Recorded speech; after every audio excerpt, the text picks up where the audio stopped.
Qual é o principal desdobramento, o principal driver do mercado nos últimos dias?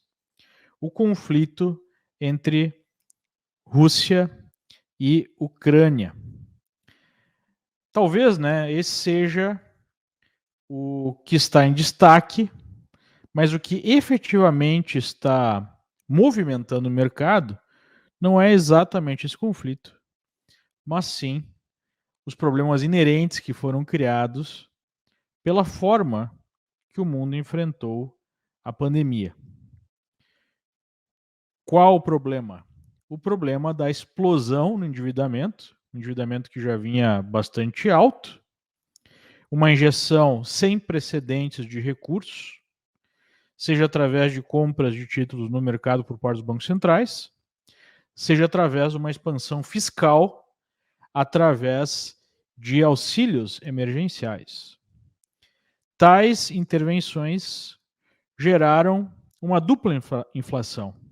Uma inflação de ativos, já que títulos passaram a custar mais caro, especialmente no mercado de ações, gerando então uma falsa percepção de maior nível de riqueza, mas isso afetando um percentual menor da população, já que quase toda a riqueza do mercado de ações está concentrada num grupo menor de pessoas, e, ao mesmo tempo, a geração de inflação por parte da intervenção lá nos auxílios, onde se imprimiu dinheiro para colocar direto na mão do consumidor.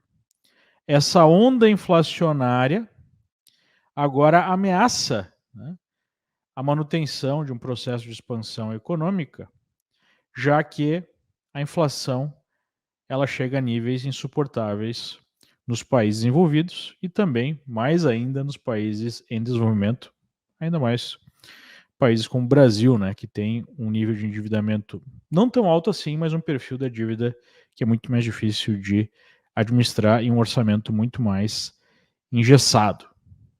Para vocês terem uma ideia, enquanto no Brasil a gente compromete 50% do orçamento com a dívida, nos Estados Unidos, mesmo com uma dívida gigantesca, esse percentual está na casa aí dos 14%.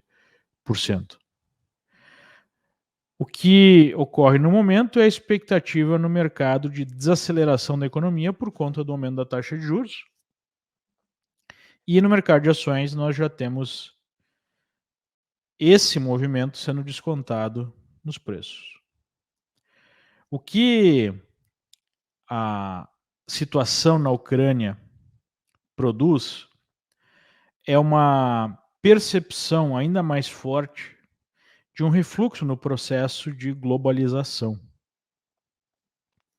E do mercado dando as cartas sobre a liderança geopolítica. O que eu quero dizer com isso?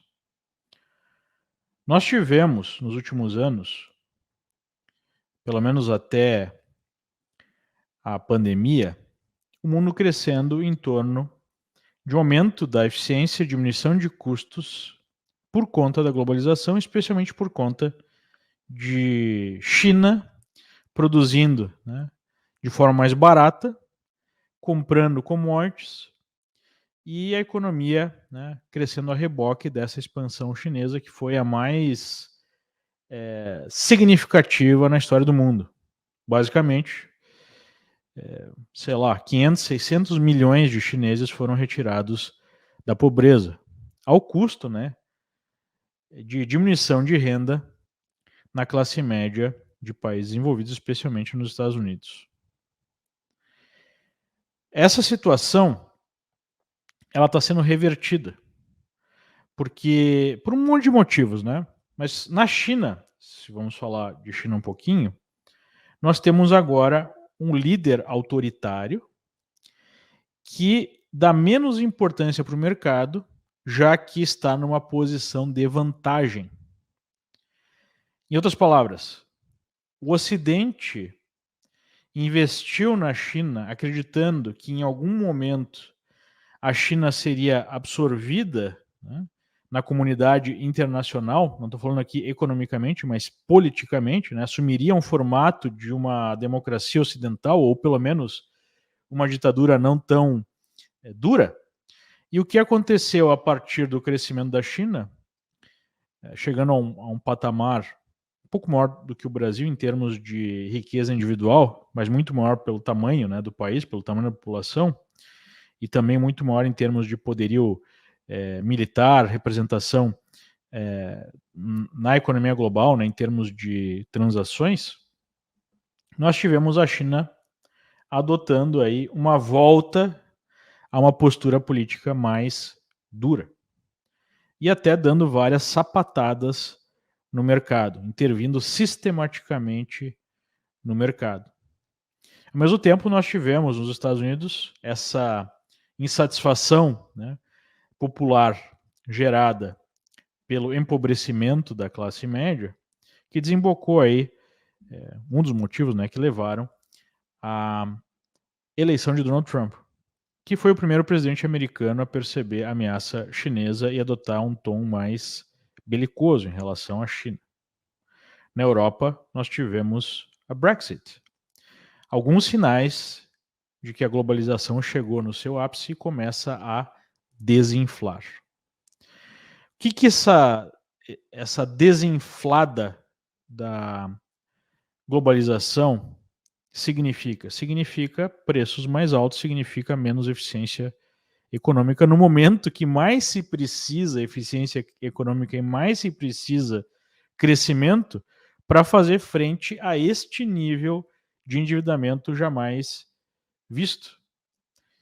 E a postura da Rússia como um player cada vez mais agressivo no mundo, no jogo geopolítico, demonstra ainda mais dificuldades para esse processo de globalização seguir à frente.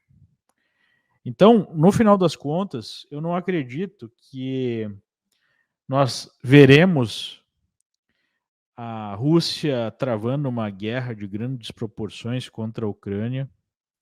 O que possivelmente acontecerá é a manutenção do status quo, ou seja, aquelas províncias que o Putin já arrancou da Ucrânia, né, que já estavam em disputa há vários anos, provavelmente não vão sair mais do controle russo, assim como a Crimeia não saiu mais do controle russo. E nós teremos a manutenção de certas sanções por algum tempo, mas depois talvez a flexibilização dessas sanções, ou não vamos ter uma expansão, né, desse processo de sanções, até porque as sanções foram relativamente leves. Então há possivelmente uma negociação em curso para manter esse status quo no momento. Mas o processo, né, de desglobalização, ele deve continuar, assim como o aumento das tensões geopolíticas e das tensões internas nos países ocidentais.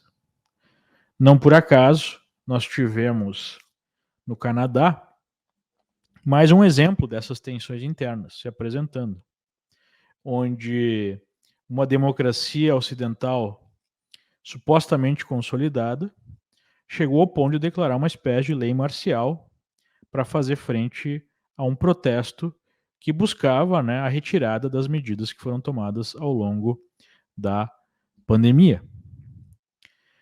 E aí a gente vê a disposição de governos ocidentais, especialmente aqueles mais inclinados à esquerda, mais inclinados a uma visão de governo centralizado, né, governo tecnocrático, como é o governo Trudeau, adotando medidas extremamente agressivas, antidemocráticas, para debelar esses protestos. E essa mesma visão antidemocrática e essa visão agressiva, essa visão de que os poderes estatais devem ser utilizados para acabar com qualquer ameaça a esses projetos, né, de cunho mais globalistas, estão presentes aqui nos Estados Unidos, apesar dos Estados Unidos ainda contarem com uma força institucional muito maior. A própria Constituição, né, é muito mais liberal e garante certos direitos individuais que seriam mais difíceis de serem removidos. Então esse nível de tensão ele não vai diminuir. E obviamente que isso tudo dificulta ainda mais o trabalho, né, de agentes monetários, da gestão, né, dos gestores aí da economia, a produzir o nível de crescimento, o nível de eficiência que poderia fazer frente a essa onda de endividamento que nós tivemos nos últimos vários anos. Então, as entidades monetárias aí, Fed, Banco Central Europeu, entre outras, estão entre a cruz e a espada. Se não produzir algum aperto monetário, nós poderemos ter uma inflação aumentando muito e saindo de controle.